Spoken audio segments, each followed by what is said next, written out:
Sir Keir Starmer is rolling the pitch to break even more promises and tax working families, the Tories have warned. Paving the way for tax hikes, the Prime Minister admitted the upcoming October budget will be painful for millions of Britons.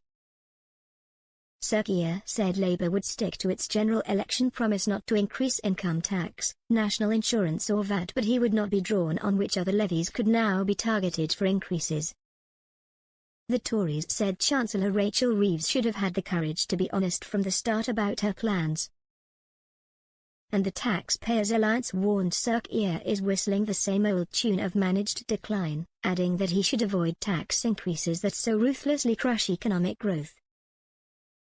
Shadow Chief Secretary to the Treasury Laura Trott said, "The government are no longer promising to protect working people from their incoming tax raid because just like pensioners, working families are next in line for Labour's tax hikes." After promising over 50 times in the election not to raise taxes on working people, Labour are now rolling the pitch to break even more promises.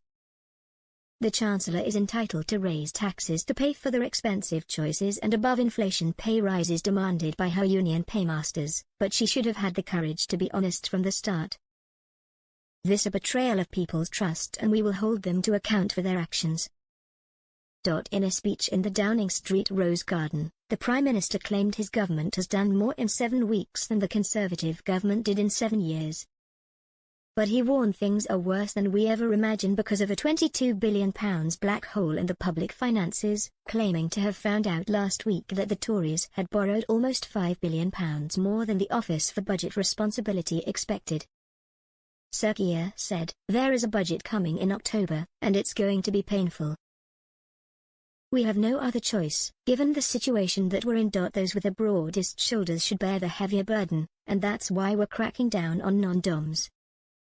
Those who made the mess should have to do their bit to clean it up. That's why we're strengthening the powers of the water regulator and backing tough fines on the water companies that let sewage flood our rivers, lakes and seas. But, just as when I responded to the riots, I'll have to turn to the country and make big asks of you as well, to accept short-term pain for long-term good, the difficult trade-off for the genuine solution. And I know that, after all that you have been through, that is a really big ask and really difficult to hear. That is not the position we should be in. It's not the position I want to be in, but we have to end the politics of the easy answer, that solves nothing." The Prime Minister said he was not going to preempt the budget when pressed on what tax rises and spending decisions the government is considering to announce on October 30, although he reiterated his pledge on the triple lock for working people. "We were being honest about the situation before the election. We set out very clearly what we would be doing with tax rises," he said. "I made it clear on numerous occasions that national insurance, VAT and income tax would not go up, the triple lock for working people, and that remains the position. I also set out that our plans were fully funded and fully costed. What I did not expect was a £22 billion black hole,